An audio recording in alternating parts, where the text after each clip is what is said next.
So I thought we'd take a look at humbleness. Obviously, we all deal with that. We all have some certain level of arrogance in us, and that's what we're going to kind of study today. If I had to put a title on the lesson today, I'd call it Haughty by Nature.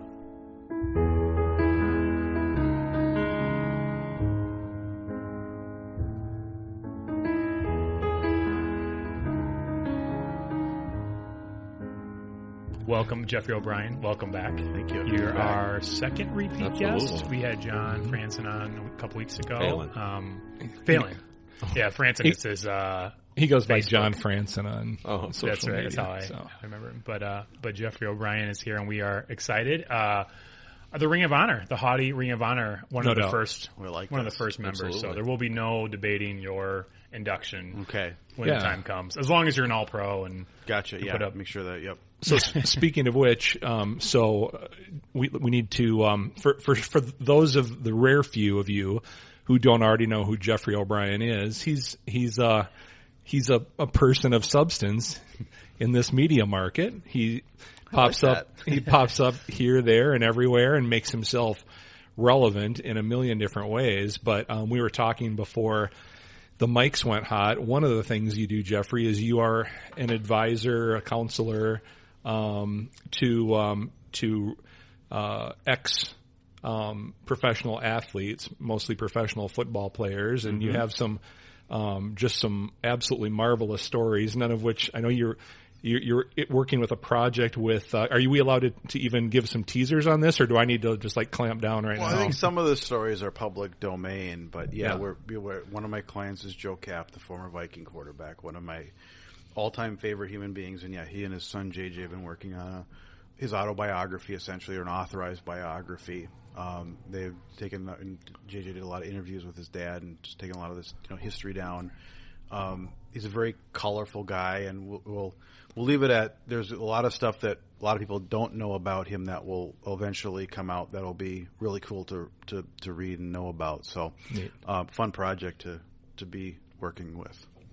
Awesome. Absolutely. You're also probably, I would think, the thing that most people might identify you with here 2018 and for maybe the last handful of years preceding is you are the lawyer, legal counsel to just about every credible distillery or brewery. We added credible, so then I'll say I'll agree with that. Yeah. I'm famous for the hashtag client beer tastes better or client spirits taste better. And, anything, you drink non-client booze and it's just like it's tasting rusty nickels. So I just try to stick to client alcohol. But I work with a lot of breweries, distilleries, wineries on a wide variety of different matters. And so, I've been fortunate to be able to handle legal compliance for, bringing about the corruption of mankind in Minnesota. So it's been kind of fun. Yeah.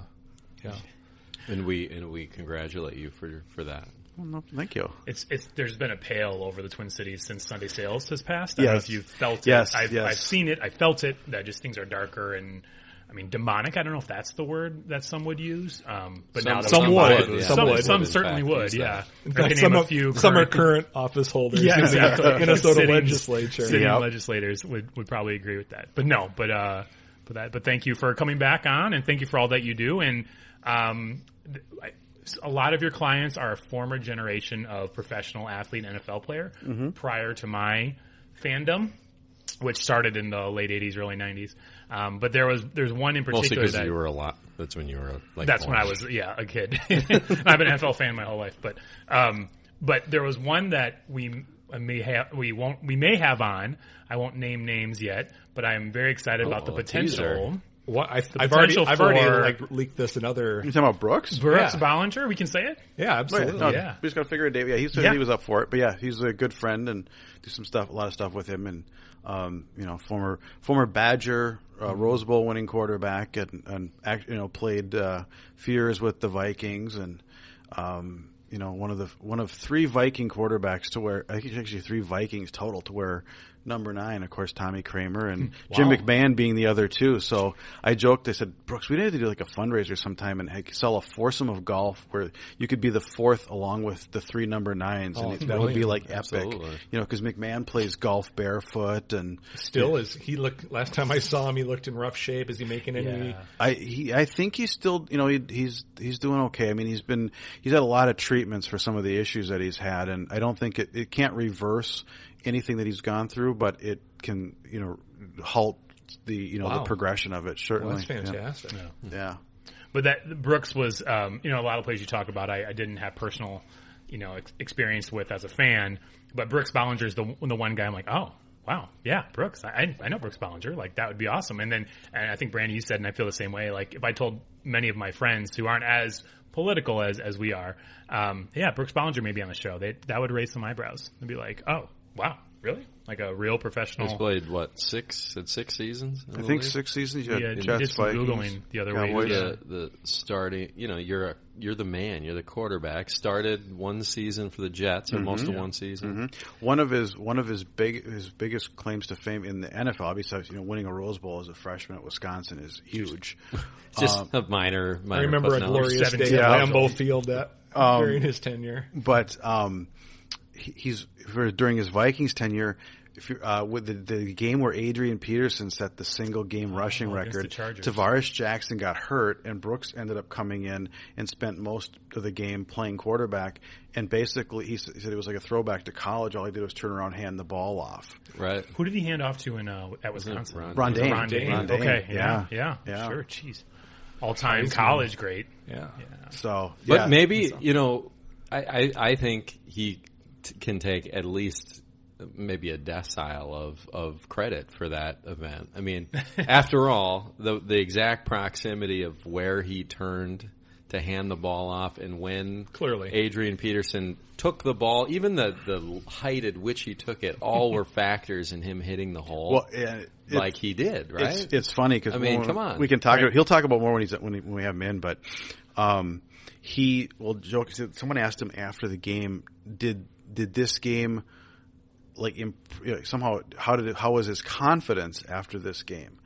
And he said, I am completely confident in my ability to turn around and hand the ball off to Adrian Peterson. Yes, right. I remember that actually. It's a good gig if you can get it. He's a funny guy, so he'll be I'm glad that he said that he would come in and talk with you guys. That's awesome. Little football stuff. So yeah. So what's new in the? I know there's a couple other things we're going to cover today, more personal things. But what's going on in the brewery distillery scene in the Twin Cities these days? What's new? What's good? Breweries, they are what they are. There's few new ones open. Got a new one open in Bethel, Minnesota, Garfish, which is really good. Where were you at? You had a gluten-free beer? Yes, Burning Brothers is the only Minnesota gluten-free brewery over in St. Paul, just beyond the Hamlin campus. And yeah, they it's hard to make a gluten-free beer that tastes like beer, and they do a really good job with it. And so I'm proud to have them as a client as well. And we're working with the guys at Number 12 Cider House. They're going to be opening up a Minneapolis location now, moving their winery cidery down to the North Loop. So that'll be really good. And I think that's the next wave. I think is the gluten-free, the hard cider is going to be the growth market more than the distillery, simply because the laws are so restrictive against distilleries. So we have who we have, and we'll few coming open. We had Brother Justice Whiskey that made their grand opening last weekend. Wow. The only thing they're going to do is they do single malt whiskey made from Minnesota barley. And they've got a couple different versions of their single malt whiskey, so they're now in the market. And look me in the eyes and tell me it's a good whiskey. I haven't had it yet, but I've had a lot of people that are good that are whiskey fans have tried it and said it's very good whiskey. Yeah, good. That's fantastic to hear. Yeah. If and when you get an extra bottle laying around. Yeah, absolutely. Yeah. I know some people that would consume. We might have to do another. We have to do an episode with this whiskey tasting to bring the different ones in and just do a little Pepsi challenge on the whiskeys. Yeah. Love it. There's got to be a cockeyed label, on one of those bottles. The clearance rack. I mean, come on now. Quality control is very important. Right. You never know what could fall off the back of a truck. Yeah. Sopranos like. Yeah. Exactly. So Jeffrey, last time I saw you, I ran into you. Well, I didn't run into you. I came because I intentionally went to see you. Stalker. You, not unlike the situation we're going to talk about tonight. I was stalking. Not unlike. And no, but I went to see you give a presentation on how you have gone about this very deliberate but very fun and a journey on branding yourself as this all things to all people. You know, you're have a wonderful breadth and depth of legal knowledge in a number of like esoteric subjects, and you're able to and you've fashioned this personality. By the time this is aired, this will have already transpired. But like just to give folks a sense, tomorrow you're going to be on Morning Talk radio in this town talking about was it today or yesterday the Supreme Court decision today yep, that invalidated 120-year-old Minnesota law which prohibited the exhibition of any kind of political garb, and the Supreme Court struck it down 7-2 today. And you're going to be talking about that tomorrow. So you'll have already said this live, but to most people. But tell us what you're going to say tomorrow. Well, we're going to talk about the case, and you know, the Supreme Court did reverse and remand for further proceeding, but they went after one particular clause. You know, they said for the most part the statute is fine, but they talk about political insignia, and they said that the problem with the statute is it doesn't define political. And Chief Justice Roberts actually writes the opinion, and he said the problem with this, the way it's written, and particularly some guidance that the Elections Division, the Secretary of State gave out just before the 2010 election, which is what the genesis of this whole lawsuit was about, was when statutes are vague like that, it leads to abuse in terms of exercise of discretion in terms of somebody's political bias.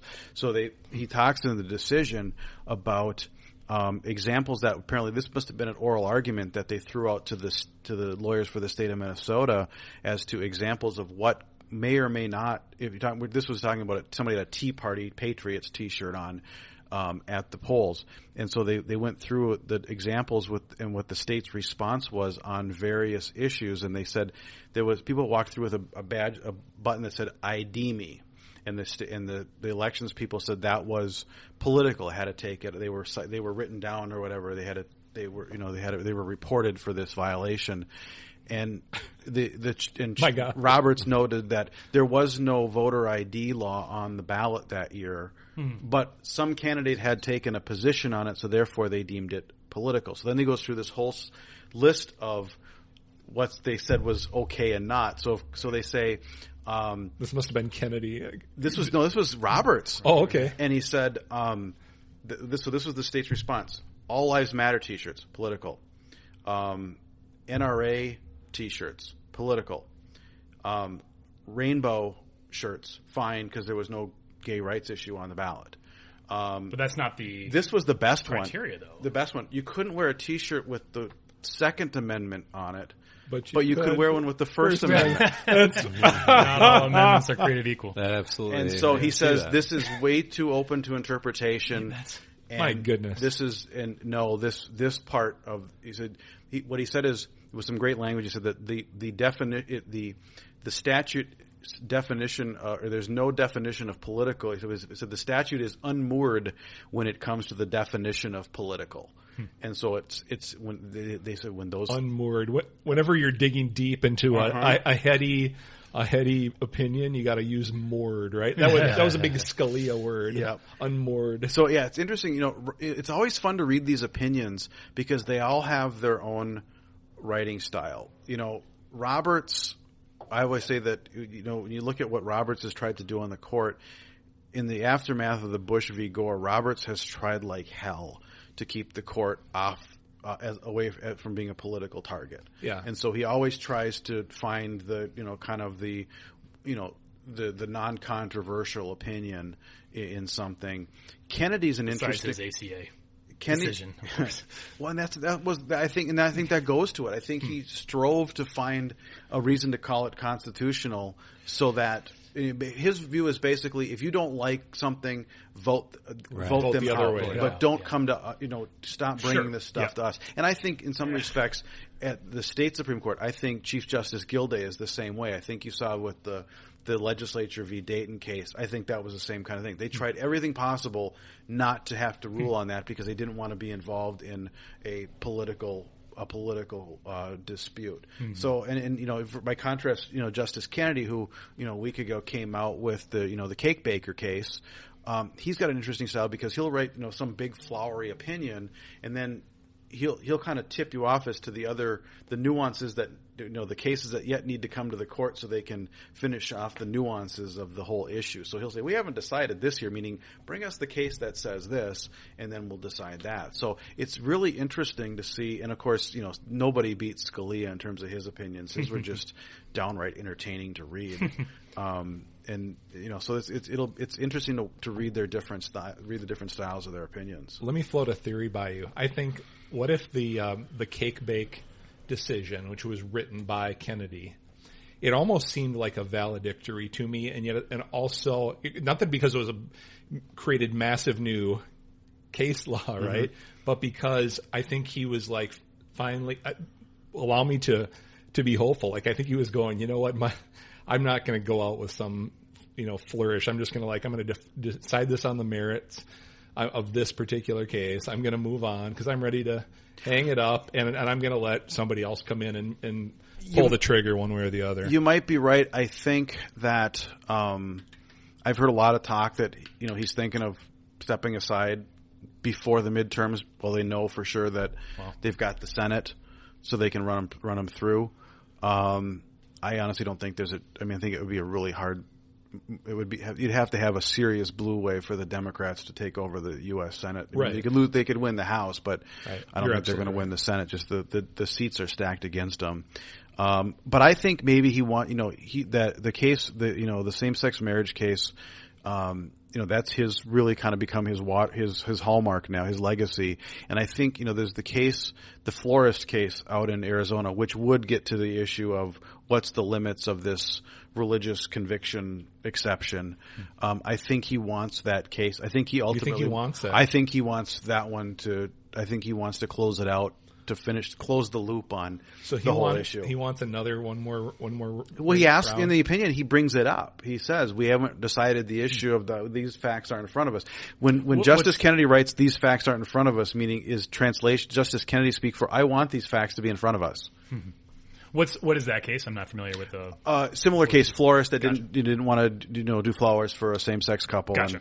and and now claiming that under their because of their religious beliefs. So I said it on Justice and Drew a week ago. I think my prediction is, if this court stays the makeup that it is when that case comes up, I think that exception is going to be extremely narrow. I think it's basically going to be for clergy and churches. And if they're going to say, if you're putting yourself out there, holding yourself up, providing services to the public, guess what? Mm-hmm. You can't discriminate.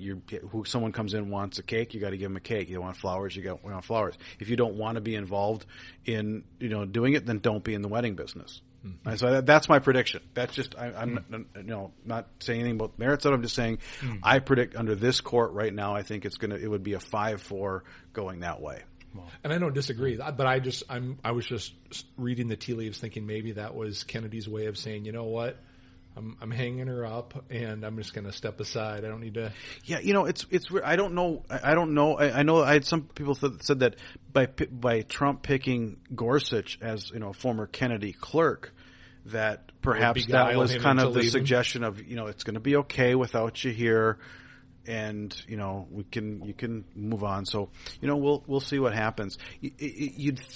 My gut is he's gonna step down at a time where Trump can appoint a replacement, because that's just what they do. They other than maybe Justice Souter, you look at a guy like Justice Byron Whizzer White when he was on there, and he was a Kennedy appointee, became very conservative. Right. He was part of the Rehnquist bloc, but he still stepped down during Clinton's term and let Clinton appoint the replacement. The only one that I can think of in recent in the last 30 years that kind of stabbed his or her party in the back was David Souter, who went out of his way to step down. Souter's a good case of not doing your due diligence. Yep. He was one that, and even Justice Stevens. Now, the different era, but he was a Ford appointee. Right. And think about that. And he didn't author Roe. No, Blackmun did. Of course, because that was 73 and would have been like 75. Okay. Yep. I remember one of my professors in law school, my constitutional law professor, said basically Roe v. Wade is what you get when you get the former general counsel for the Mayo Clinic and you let him write the opinion. That's all the kind of the technical parts of that opinion only would come from somebody who was in that area that would have any knowledge of it. So, wow, that's really making law out of whole cloth, isn't it? When you start applying an entirely different discipline and writing it into an opinion. It's fun to study the court. I have a particular affinity to it because being a William Mitchell grad, obviously Warren Burger, former Chief Justice, is it was St. Paul Law School, but it was the predecessor to now Mitchell Hamlin. When I was there, it was William Mitchell. And he's an interesting study in and of himself, in that he has a reputation of letting the court drift to the left during his tenure.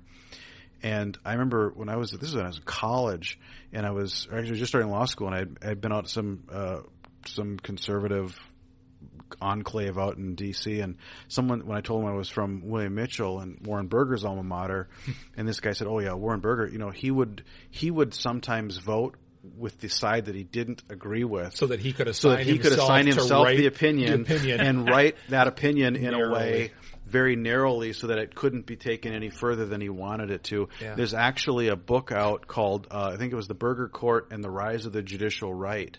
And they basically, the theory of the book is that it was contrary to what everybody says about him, Burger actually started the drift back towards strict constructionism during his tenure by doing that, writing these, taking these opinions and kind of keeping the lid on things.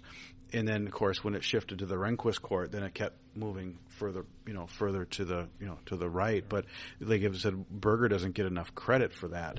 But yeah, so he's a fascinating study. To think about voting against what you believe is the right way, simply so that you can rein in what's coming from the others. It's very interesting now that let's say Kennedy retires, and let's say Trump during his tenure gets like a 6-3 like solid conservative majority, where a Neil Gorsuch is like at the center of the ideological side of the majority, right? There are Democrats now talking about Republicans finally used the nuclear option here, right, to put Gorsuch through. But the Democrats, they actually, believe it or not, have one perfectly legal trump card to that. When the stars align for them, they can add another 2-3 people to the court. There is nothing prohibiting. And you tell me the next time they win a 53-47 and 450 electoral vote election, sometime in the intermediate future, they're absolutely gonna do that if the court gets too conservative for them. Yeah, we'll see. I mean, I think a lot depends on what happens, in the next presidential election. Obviously, if I think Kennedy's the one that could go before the midterms. If Trump does pull off a second term, I think obviously Ruth Bader Ginsburg's not getting any younger. She would be the one I would think that might be the one to go. Stephen Breyer's actually on the doorstep of 80 himself. Yep. So, it's very interesting. It was kind of funny before the election. I'll give you a little inside scoop here. So, Drew Lee and we already had been planning the show and going through the whole Burger thing as to would Roberts do this with Hillary as president and appointing a liberal to replace Scalia.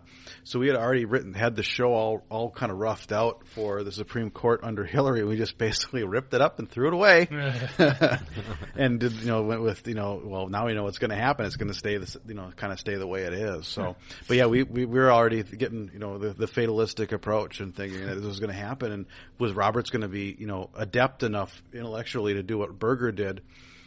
And my guess he would not have been, because he's just so apolitical when it comes to the way he runs that court. And so we were kind of looking ahead like this is not going to be good, and then things change. Yeah, I would say, in this environment, and it's only going to get more so, the swings back and forth likely to be pretty violent. Nothing would surprise me at this point in terms of sort of leaving aside convention and just getting it done, in terms of packing the court. Sure. And I think for a lot of folks, we talk a lot about the U.S. Supreme Court. We got an open seat for governor here in Minnesota, and the state Supreme Court has far greater turnover than the U.S. Supreme Court, because they have to run for election every 6 years. Most of them don't like the idea of having to campaign, so they just bolt and let the governor appoint their successor. So there ends up being a lot of turnover on that court. Right now we're sitting there with a 7-2 Dayton appointee majority. Wow. So if you're challenging a tax court decision or a decision of an agency or a property rights matter, good luck. That's not a court you want to face right now. So there's a lot at stake. This fall, and there's a lot of folks. Whether it could be president or governor. Sometimes it's hold your nose and vote a certain way for the only reason of being the court. This is what affects me, and I don't need the other side picking someone that's going to go against my interests if I have to, bring a case for myself or for a client up to them. So you not only live the law professionally, and have a personal passion for the law, obviously, as well. For higher courts, you are Judge Dredd. But you've had a personal interaction with the law being enforced or not enforced in when you your live in Wright area. County, it's more not enforced. You live in, so you have a blog. Check this place out. Yeah. Anarchy, it sounds like, out there, which does not sound all that great according to your experience. By the way, the outtake music, I'm nixing the other one. We're going with Anthrax. Judge Dredd is what we're ending the episode on here. So maybe I'll be I Shot the Sheriff. There we Judge go. Dredd or Body Count. So you had an experience, or had multiple experiences over the years with your local law enforcement or lack thereof, and you wrote a blog post about that on your personal blog, which we all read, and was fascinating. Do you want to walk us through your experience with Wright County? Yeah. So, and I'm talking about this now. Some of these things have been almost a decade since some of them happened. But what you do need to work in though is the whole tie-in with how Forest Lake, and because that's relatively recent in people's I wrote minds. the blog post came about when Forest Lake was considering, the city council was considering doing away with its police force and instead relying on the sheriff's department. And I saw that, and living in Wright County, and so Wright County there's two cities in Wright County, Buffalo and Howard Lake, that have their own police force. Everything else is on a contract basis through the Wright County Sheriff. Albertville? Even Albertville. Yes. You have a large outlet mall, and you've got a couple of deputies running around town trying to patrol it.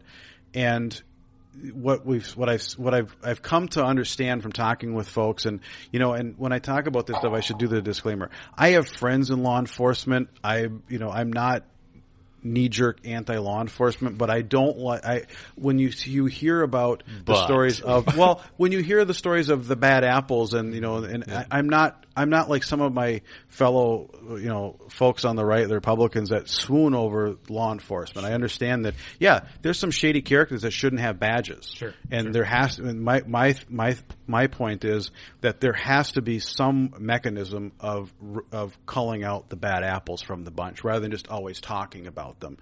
And I don't know that there's any worse law enforcement agency in the state than the Wright County Sheriff. Wow. They're misogynistic. They're incompetent. I mean, they make Roscoe and Enos from the Dukes of Hazzard look good.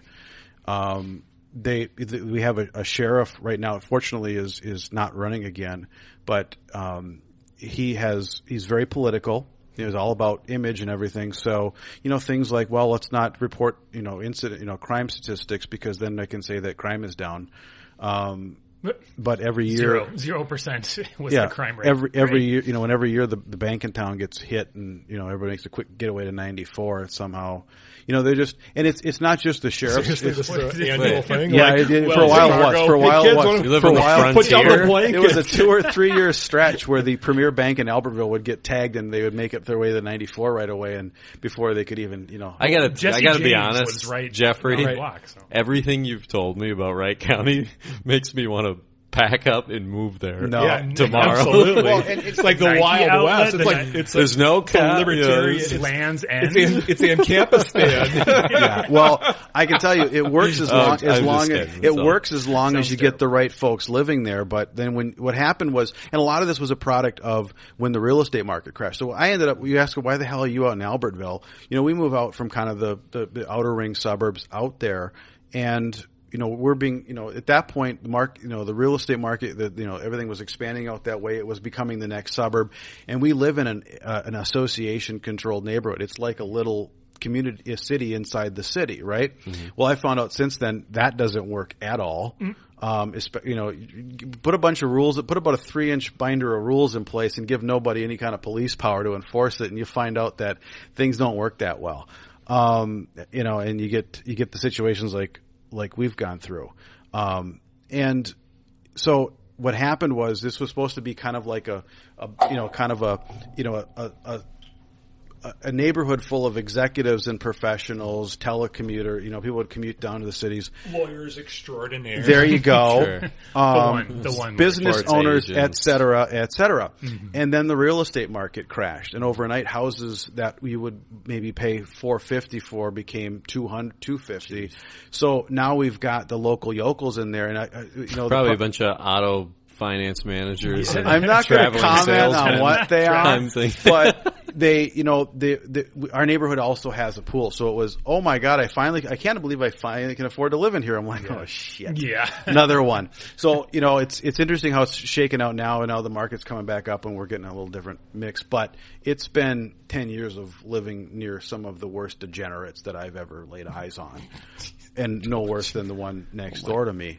But so you throw that into an environment in a community where you have a county sheriff's department providing all the law enforcement for the county, and city councils who don't want to, Albertville wants to get just big enough where they can get enough tax dollars, but for the original 4 families that formed the town not to lose their clout. And that's really what it comes to. And so I would say that syndicate. It's yeah, kind of. It's I think they're underfunded, they're understaffed. The scary stuff is, and I've got a friend that's running for sheriff as I think the only guy that's not from the department that's running to take the guy's place. But he's qualified, and he's a deputy in another county, gotcha. in Hennepin County actually. Oh, sure. And he brought this up the last campaign. Said this sheriff's department is not equipped to handle an active shooter situation. Now that's scary. Yeah.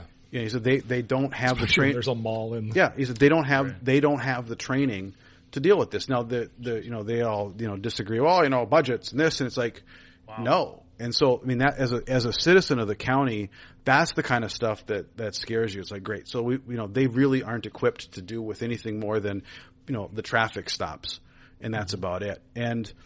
But I've also since learned that, when it comes to these sheriff departments, there's probably no 2 worse ones in the state than Wright County and Anoka County. Oh, so, really? Tell me more about so Anoka you throw into. I live literally at like a quarter mile down like a street, not a road, like a street. So let's make sure this is worth it, because like my place is about to get boxed in. Well, the guy that lives next to me is an Anoka County deputy. Actually works in the jail now. I've been told a lot of stuff that I'm still researching and confirming and working with clients or investigators and media people and everything to kind of sleuth this stuff out. But what I was told is that particularly in those two counties, the bad deputies don't get terminated. They end up being put into jail. Gotcha. So I'm like, well, given this guy's behavior, I have no doubt believe that that's true, that they just shove rather than deal with the grievances and the lawsuits, is just shove them in the jail. Aren't those public record? I don't know if you can get their personnel records. And someone told me that after 5 years, they get rid of them. 5 years. Yeah.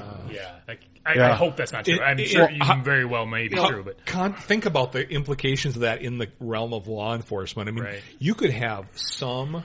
I think there are a number of folks that choose that profession that have varying levels of sociopathy. But I mean, if you imagine if someone just, did something just heinous in another, Well, the analogy I think of is with the Catholic Church and all the lawsuits they're fighting off and paying out settlements on from shifting, priests around that were abusing kids. We're with all these different seats that are open up for election this year. Being the Minnesota Attorney General's office being one of them. I think a prime initiative for the next Attorney General, rather than just sitting there and doing press conferences and preening yourself for higher political office, is not naming names there. I would audit every department and get the personnel records and make public if they're shifting guys around that don't belong in law enforcement because they just don't want to deal with it. I think it's time to deal with it. I mean, you always hear the bad ones get the good ones hurt or worse. I mean, it's just something needs to be done about some of these guys. And isn't there was a story I read, I can't remember if it was Cato Institute or Reason or something like that was along those lines, which was basically in the United something libertarian, something freedom, something true liberty, freedom. Anyway, where basically this phenomenon is happening around the country, where you'll hear a horrific sort of news story about some sort of police abuse. Maybe this guy kicked the shit out of some homeless guy for no reason or whatever. Turns out that they take their severance package, or whatever, because they're almost never found guilty. And they end up in a different jurisdiction, a lot of times out of state. And so you have these sadistic, criminal, power-hungry, maniacs, basically, that are traversing the country with one pension and amassing a second. Well, and the reporting between the departments just doesn't happen. So the situation that my wife and I have dealt with it started out with a neighbor issue. It happened that there was a particular Wright County deputy that was involved in two separate incidents, and it was only this year where I've got to know one of the candidates running who happens to be in the department where I finally have got some answers on some of this stuff. And every time I talk to him, he makes pains to point out that this deputy is no longer there, but he won't tell me why he's no longer there. I'm like, okay, my curiosity is piqued now. But this is but I asked him, where does the threshold come when you start reporting? If you've got a member of another department living in your county, what line has to be crossed before you pick up the phone and say, hey, you got a jagoff living in my county, what's going on? And he said, basically, he cited someone that was, convicted of DWI. You have to basically go all the way through and have a conviction before they'll even pick up the phone and report it to the other department. And to the contrary, the situation that this was the incident with our neighbor. This was started back to 2009, and I finally actually got the police report on it. And you compare what the deputy who is no longer with the department wrote compared to, and I happen to be, my wife could see it was coming, called me, so she said, I'm calling my attorney. Wow. And so I was on the phone while the deputy was there. So I heard what she said, and what the report says is not. There's a few key facts that are omitted. So they talk. So the neighbor. What happened was, we had we live in a neighborhood that's association controlled, which includes and you can say what you want about associations, but you have a choice of living there when you're handed a 3-inch binder of rules and regs. I'm all about association. And you have to have your landscaping approved by a committee of residents before you do it. And you sign on the dotted line, you've kind of bound yourself to that, absolutely. right? Yep. Absolutely. So we get involved. They say, "Oh, lawyer, let's get you involved." And then they peg my wife for the architectural review committee because she was into landscaping and design and stuff. They said, "We want your opinions on this." So that's how it starts. And so at some point, the neighbor moves in one of the the discount houses, the blue lights. I used to call him Blue Light because he was a blue light special living next door, and well done. And so, first of all, he creates an entire ruckus just bringing in his landscaping because he's got rock laying in this. It's the I'm above the law. I can do whatever I want. Screw you. Whatever. Kind of doing. He signed the same contract you did with the association, I assume. Yeah. Whether or not he could read it, I don't know. But all evidence to the contrary. Objection. So. At some point during the summer, there was a lot of stuff going on, and the chairman of our architecture review committee tells a couple of the committee members, "Hey, we need to break up. We need to go out and all this stuff that we've approved. We need to make sure that it's they're supposed to get it done within a certain period of time. We got to go make sure that this is that this is done and it conforms with what they did. So here, take these plans and go out and do it." One of them happened to be the next door neighbor and his deck, and so my wife and another member of the committee are on his property, which is clearly enumerated in the HOA documents that can happen, and to inspect it and to verify compliance. And so then they make their way all the way around the neighborhood on doing all their things. Don't have an issue with anybody. She's walking back home. This asshole stands on his front step and yells at her, "We have a problem with my deck." And so this then becomes, well, if you can be on my property, I can be on your property. Oh. It's like, you're not on the HOA, you dumbass. Right. And so this was where it started. So it was, step 4 feet into the yard while he's, mowing in front of the window so she could see that, I can do this because you did this and all this. And that's where it kind of started, and we put up. And she didn't rule against him or fight his deck or anything. It's not like she was putting up a fight against him. It's just like, checking it out. No, walking around. No, right.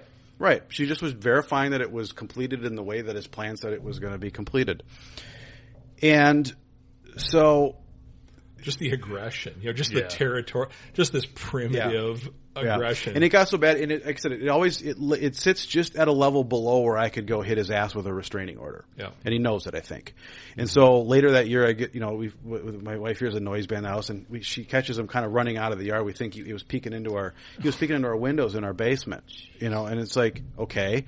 So this is with the groundwork for this is the following spring, and he's out. Deputy. This is a guy who works in the Anoka County Jail. So anybody that's listening that's in Anoka County, this is what he still does. He still does. Yeah, okay. Yeah. So he's doing the same. Spring starts out. This is May of 2009. He's doing it again.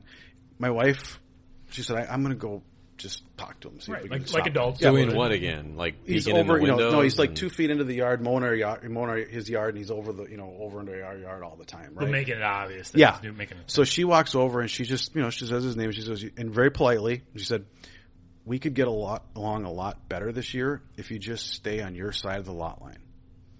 And he didn't say anything. He walked away, went in the house, and then she called me. She goes, "I think he's calling the sheriff." I'm like, "No, not for that." She goes, "Yeah, sheriff just showed up.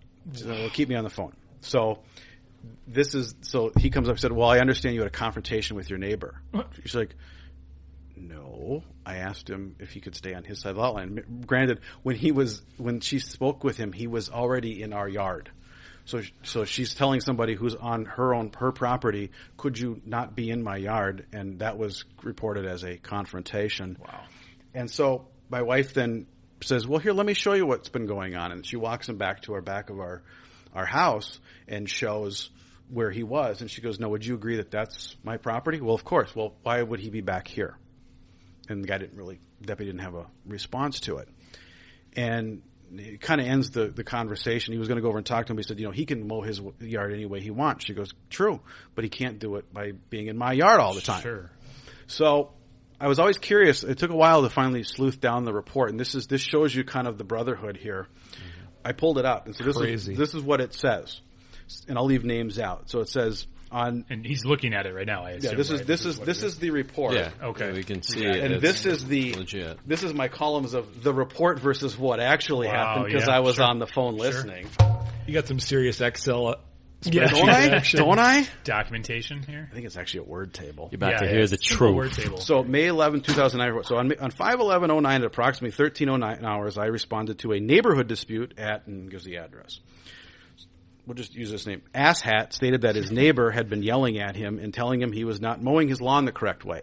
Now, what I told you guys. She walked over and politely asked him if he could just stay in his yard. Right. Don't care how you mow the lawn. No yelling, anything. Just walked over and politely said, "Could you stay in Just your like yard?" mow your lawn. Yeah, not we could mine. get along a lot better if you just Unless stay you in want your to just yard. finish the whole thing. Yeah.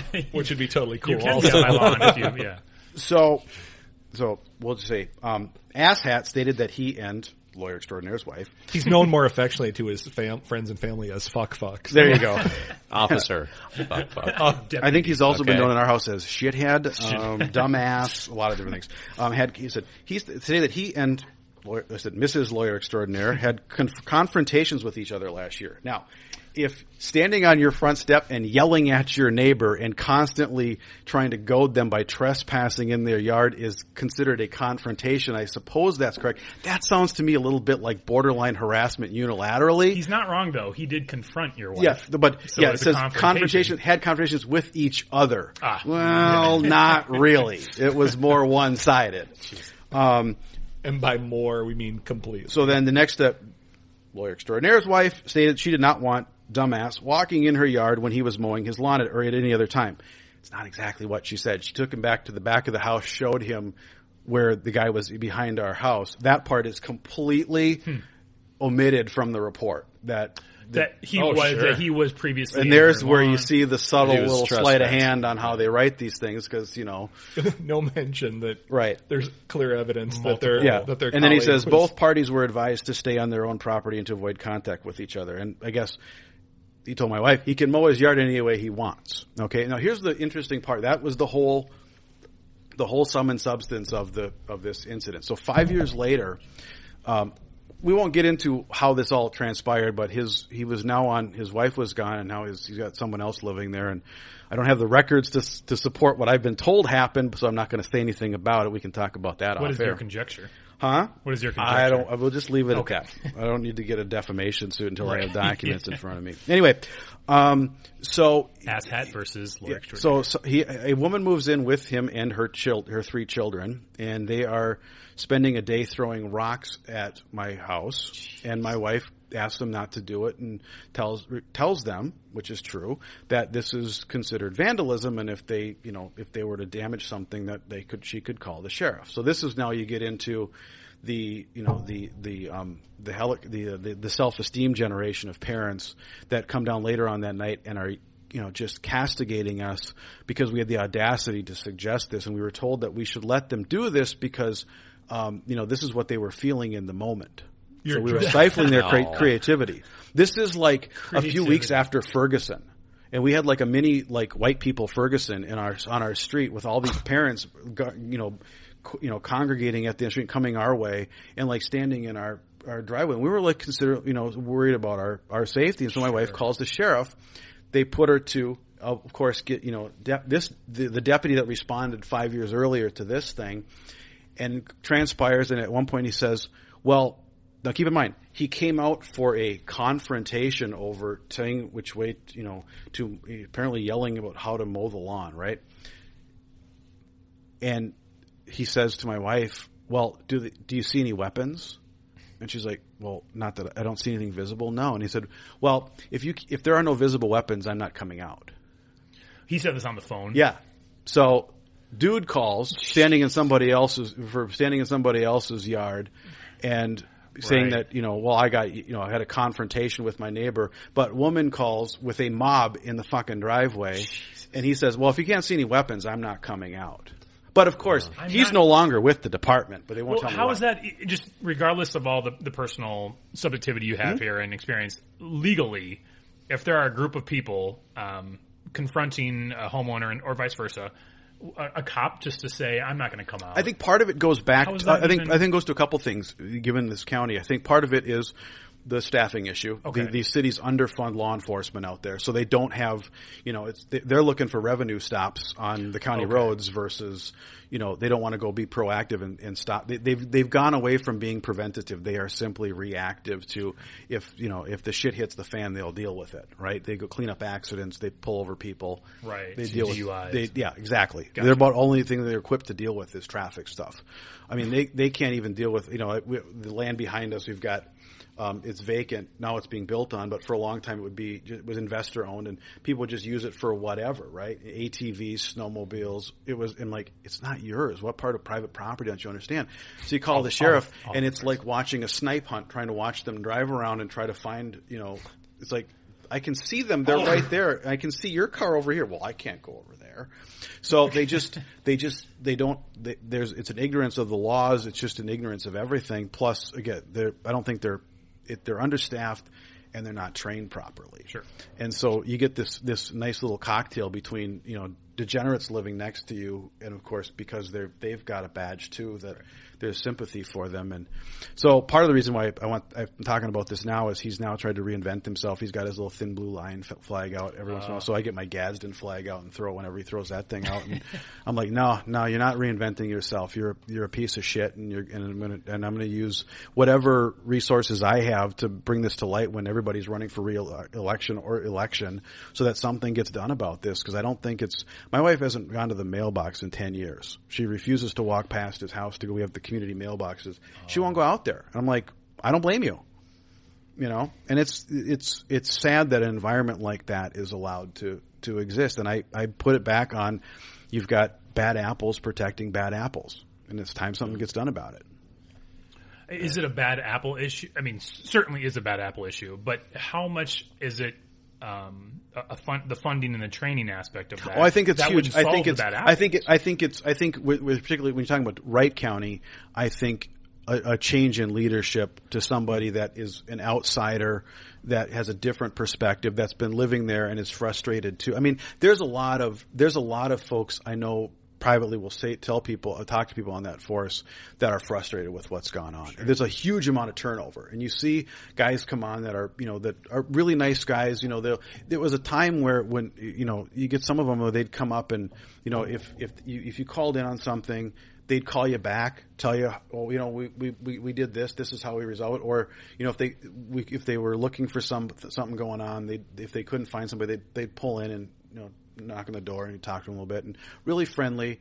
They'd take all the information and they said, well, and then they'd follow up. It was like a customer service thing, right? And that's that's actually, at the end, the benefit of living in a jurisdiction where the sheriff's department is in charge is, in theory, they're more accountable because the head of the department has to run for re-election, right? Sure. But when you figure out a way how to basically keep yourself entrenched like a police chief, where your election is simply kind of nominal because you suppress crime statistics and do everything else, and you're playing politics with the office, and then it becomes a problem. Well, I know incumbency is huge in partisan races, but it's even. It's almost.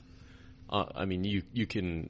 What is it? 98% of nonpartisan offices that's the tricky win part re-election. That's the tricky part about it, just because it is a nonpartisan race. So. I know Anoka County has had was notable a few cycles back because they actually did have a somewhat competitive. One of the guys that managed to get north of 30%, but that was a rarity. Mm-hmm. And is it because they get to put incumbent by their name? Is that what it is? Or people just know them, and I think out there, there's still this. Yeah. There's kind of this. I would say a tension in the community, especially in the northeastern part of the county where I am, about are you a small town or are you a suburb? And it's like you've got an outlet mall and you ran a freeway through, and everything you approve is these these multi-unit developments. If the quarter-acre lot, guess what? You're a suburb now. Right. Get over it. And they just, and so there's still some that, the other issue we had early on when we moved out there, I heard other neighbors that would complain about this. They would call the sheriff because somebody's dog is barking at 3:00 in the morning or whatever, or someone loud music. The deputy would come to the door and say, well, so-and-so called and complained. because that was, back in the day when the houses were when their farms 10 miles apart, that's how they handled it. But it's like, you can't do that when the person that complained is a block over. Right. That really does well for neighbor relations. And you get the retaliatory calls for whatever it is. But right. So yeah, it's an interesting environment that's going on out there. What would you recommend the average citizen do if they have a similar experience with a neighbor or with their law enforcement, in terms of documentation or in terms of, hey, no, I wasn't treated appropriately by my local law I would enforcement? speak out. I would get the reports. This happened. Like I said, my wife. At that time, this is way back before you had a lot of smartphones, so it was just me listening on the phone. But these days, flash the get the cameras out. Yep. Basically, accountability is the key. I'm glad to hear you say that. We're friends with another Andrew Henderson, who's big in this community for always be filming cops. Mm-hmm. And you would agree that are there any, without reservation, a citizen should be able to record their law enforcement, correct? Absolutely. And it's like I said, I'm not knee-jerk anti-law enforcement, but I'm also not going to swoon over them. I understand that you have everybody no matter what profession needs to be held accountable for their actions. Sure. And I think, unfortunately, in the situation that I'm in, I don't believe that the person that lives next door to me has been held accountable for his actions. I don't know what he's done. I have some stories about what may have gone on while he's on duty, but this is just dealing with his off-duty behavior. But if you've got, if you're getting constant reports of something going on at someone's house and you're the sheriff in the other county, maybe you want to pick up the phone and say, hey, what's the deal with this guy? Right. Well, we demoted him to the jail. So exactly. Not a problem anymore. Exactly. Because he He's been bang on prisoners. He's not a problem. Yeah, we don't have to deal with it anymore. Right. Sweep it It's under the rug. interesting to hear you, Jeffrey O'Brien, talk about filming cops, because I think when people think about that issue, just in general, and generally the type of people who would advocate for such a thing, it's one thing to have nutbags like me and Gary and Carl talking about it. But particularly nutbag Gary. But to have a guy like you just don't fit the mold, and yet you speak to a very real world, very not radical reason why that might be a good idea. Right. And I think that, when some of these earlier incidents happened, it's fun that, we talk about my marketing and personal branding. This happened in the pre-lawyer extraordinaire era. Do you even know who you are? Sorry. I don't. But, for the average person, we were ignored. Nobody believed in any of this stuff for years. The only reason people are listening now is because I'm better connected and, have the mouthpiece and the resources that I didn't have then. But it shouldn't have to come to that. Mm-hmm.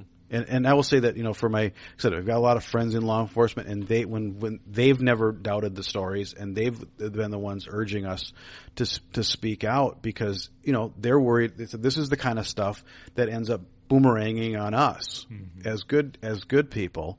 And we're like, yeah, we tried. This is what we get. And it shouldn't be until somebody in the higher up of the department is running for the office that you finally get a response on things. We got a response. We didn't get an apology. I just want to, first I want to point out something that I've observed in life, is that when you encounter a peace officer who clearly is willing to use their position in ways that are unbecoming of the profession, whatever that may be, either intimidation or when it dawns on you, the individual who's observing this activity or this individual, that they're willing to use that, it's actually a very terrifying position to be in, because you suddenly realize that there's really nothing in that moment that you can do about it. So that's something you pointed out that's how I felt. Is that how you guys felt? Especially when you're confronted by it. You're a lawyer, so I know your rights and you know the law, but nonetheless, when someone who claims a monopoly on force in society, like an agent of the state, a police officer, demonstrates to you that, hey, I'm willing to use this against your will, that's a very that takes you back a little bit. And I can do it with impunity. Like I will win in front of a jury. Yeah, and like I said, this was nothing that my wife or I ever experienced until these incidents happened living in Wright County. So I grew up in Golden Valley. Golden Valley cops were awesome. We'd go, I remember you'd go and, you ask every year it was the, when you're kids, remember the crime prevention cards or the Viking football cards? Yeah. Well, I remember sticker. one time Wow. we hit, it was like towards the end of the season or whatever, we hit up one of the officers at the local grocery store and they asked if he had, and he's like, you know what? I got to clear out my car. We wanted to, he get like a whole box of the cards. Like, just take them. We're like, you're awesome. Yeah. But that's not all of them. Like I said, there are bad ones. And unfortunately, like I said, we've got one that I think is a bad one that behaves badly even outside of his, when So let me challenge you just a little bit, or maybe even I don't know if it's devil's advocate, but it's an argument or a thought that I'm sympathetic to. I tend to believe that in our neighborhoods, in our communities, we, just all of us, tend to do this, and I've done it myself, so I'm guilty. We tend to involve law enforcement when maybe we ought not. Maybe walking over to your neighbor, and I understand. I'm not talking specifically about your instance, but I'm just talking about the general notion of using the police as sort of the manners police or the good neighbors police. Right. Oh, this neighbor didn't really do anything to infringe upon me, but I just generally don't like the aesthetic, or I don't like they're a little noisy. Doesn't that in a very real way sort of corrode the relationship between communities, or at least the potential to do so? Shouldn't we at least at some time kind of just walk over and say, hey, I come in peace here, and I'd like to just talk about it. At least, you know what I'm saying? I hear what you're saying. I think a little bit is chicken and egg. Yeah, for sure. Because of all the decades of failed parenting strategies and right. the self-esteem and everything else where nobody ever does anything wrong, it's unfortunately come to this where... And intransigence needs to be dealt with at some level, like, too, okay, right? So the way that my wife and I were raised, we didn't think of involving law enforcement in these little disputes. So as an example, so the story I told you where we caught the neighbor behind the house peeking in the windows, we didn't bother to call because it's like, we're not going to waste their time with this. He's a piece of shit. He's a little pissant. We're not going to waste their time with it. A year later, well, why didn't you call? Well, because we're not, you guys we want you actually, dealing with real issues, not this. Right. But if he's going to be a little baby and call, then we have to. Right. And document everything. So I hear what you're saying. I just think that we've now sunk to the point where there's enough people running around that I'm going to do whatever I want and I'm always right and blah, blah, blah, and screw you. And so now it's become now you always have to have some outside party intervening. I mean, that's part of one of my profession. Right. Some of the stupid things that have come across my desk as potential matters that I turn away is the same breakdown. It's this. There is no possibility that somebody might be wrong anymore. It's just I'm always right because I got all those participation trophies from when I was a kid because my parents said I was special. Right. Yeah. And to be clear, I mean, you pointed out actually a couple of instances that are legitimate violations of your property, right? I mean, if someone's trespassing without your permission, I don't think that's a frivolous matter. No. So that's not what I'm trying to say either. I've observed in suburbia, because I grew up there, this is a very common phenomenon in suburbia where people use the police as the sort of etiquette or manners. The way we dealt with it was we used $10,000 worth of landscaping along the property line to enforce the manners so that basically can ignore it. It was kind of fun. My fence that I put up, if you do it right on the lot line, you got to ask somebody's permission. I'm like, I'm not going to do that. So but I'm also not going to give them a foot of my land. So I put edging up to the boundary line, put 2 feet of rock in, and then put the fence. So, cause we've got dogs and I don't want to ever hear your dog bit me when I put my hand through the fence. Right. It's like, you're already 2 feet over the lot line.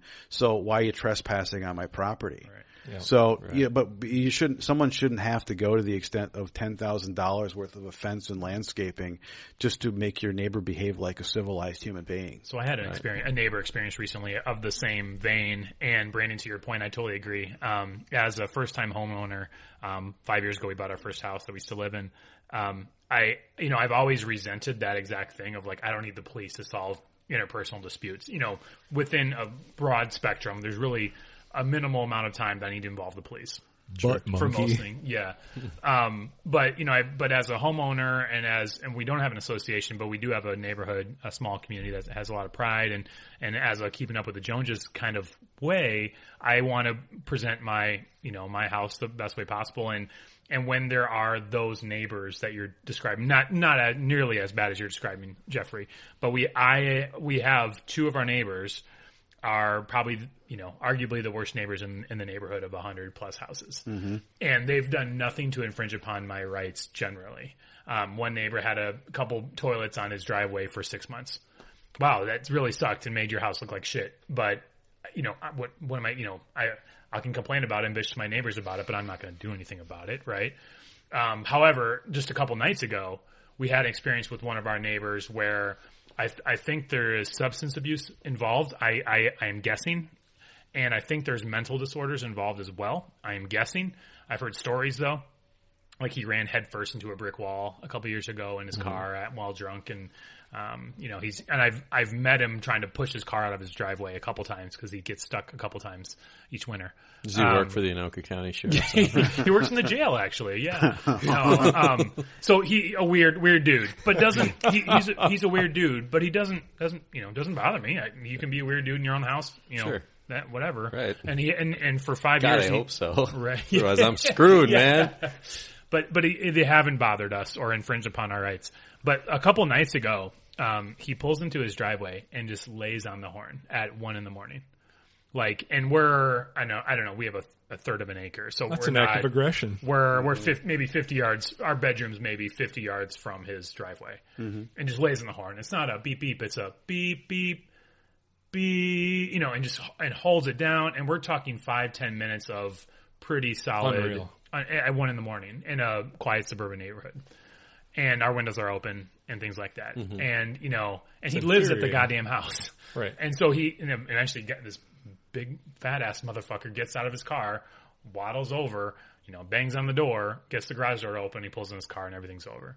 But at what point should I, and I want to lay to you, what point should I say he's been blowing his horn for 5, 10, 15 minutes, and get the police involved when, I could go over there and be like, dude, shut the fuck up. Do you mind? Or how about, hey, I noticed that you were a little heavy on the horn last night when most people But sleep. I don't want to be passive aggressive. I don't want to be passive aggressive either because I hate that. Well, no, I'm extension. But why can't you just say, hey, I noticed this. Yeah. Is that, could we make that a thing that doesn't happen? Are you again? all right? Was there some sort of emergency? Yeah. Is there anything I can do to help you? Yeah. And it's one time in 5 years, right? So it's not a regular occurrence, but but it definitely is dude, if you don't stop in like 2 minutes, I'm going to call the police, right? Because, because you shouldn't have to, in the middle of the dead of night, walk out and confront some unknown quantity either. Right. That wouldn't be responsible either. See, ultimately, this goes back to the fault of this is the lefty land planners that put so many regulations in place that it's no longer affordable for builders to do 1 acre lots. If you had an acre between you and the next person, a lot of this is when you're being, when houses, this guy that I've been talking about, our one wall is literally 21 feet from his garage because that's the absolute minimum that they had to do before, when they're building, because they're trying to put as many houses on the land as possible to get their money back. So that's, I think, part of the issue is that people are just too close together. Yeah. And way too close we together. actually have the biggest lawn in the neighborhood. And I wouldn't say we're close. Yeah, hell yeah, that I have to mow every week. That I love to mow. But you totally, Jeffrey. But we chose to move there. We saw how close we were to the neighbors. Mow, for the record. You don't like to mow? I love to mow. I will tell you the next property we get will be acreage because I can't afford to live in another economic downturn where I got the ne'er-do-wells living around me. Except when you plan for, I'm going to have a lot of folks like me, other professionals, other business owners, that's cool when you've got But you can't control that. No, so the only way is to get acreage so that you don't have to live near anybody. Montana or you Idaho. bring people in as you want to, socialize with them. They have acreage in Idaho. You can live in a cabin. You can actually get some pretty good. I heard you actually get some pretty good deals across by Ruby Ridge. You can actually get some pretty. Waco. There's actually, you look at what's going on the eastern side of the St. Croix. There's actually some pretty decent prices on that would acreage be. lots. I'm not going to live. My dream. Just follow the Tax Exodus Expressway, which is the new bridge into Somerset. Love it. There was a story. I think it was in the Business Journal last week. You, Paul Ryan. Residential permits are skyrocketing in western Wisconsin since the advent of the bridge. Is that right? Yeah. The people are just, the central planners over here didn't realize they were slitting their own throats. Yeah. They were literally made like their most productive people. If only they could have just got, flee. if only they could have got light rail across that thing. The only thing that I just heard, they just passed a law that if you move from Minnesota to Wisconsin, your BMI has to double. So I don't think that's worth early death is worth. Happy death. Happy death. What was it? Was it the list of like the 10 drunkest cities? There were like 6 or 7 were Wisconsin. Hell yeah. Hell yeah. Hell yeah. Schooner number 1. Yep. Well, I think I told you this guys last time. I remember going to visit my in-laws in Green Bay, and going to the liquor store and the festival foods, which, yes, that's something you can do there. You don't have to walk out one door and walk in another in Wisconsin, and they seem to be doing just fine. Sounds like True chaos. liberty. Yeah, exactly. And Capistan, Scotty style. They had a whole bunch of cases of, it was the Miller, Liney's, New Glarus, everything, Titletown, Hinterland, all the Wisconsin beer on one wall. And then on another wall, it was Guinness, Harp, Red Stripe, Summit, Shells, Greenbelt, Corona, and it said World Beer. So if you weren't Wisconsin beer, you weren't from America. Yeah. So That's right. You're goddamn right. I am the law. Drop your weapon. These bloods are under arrest. This is a final order. Hey! You want to be afraid of somebody? Be afraid of me!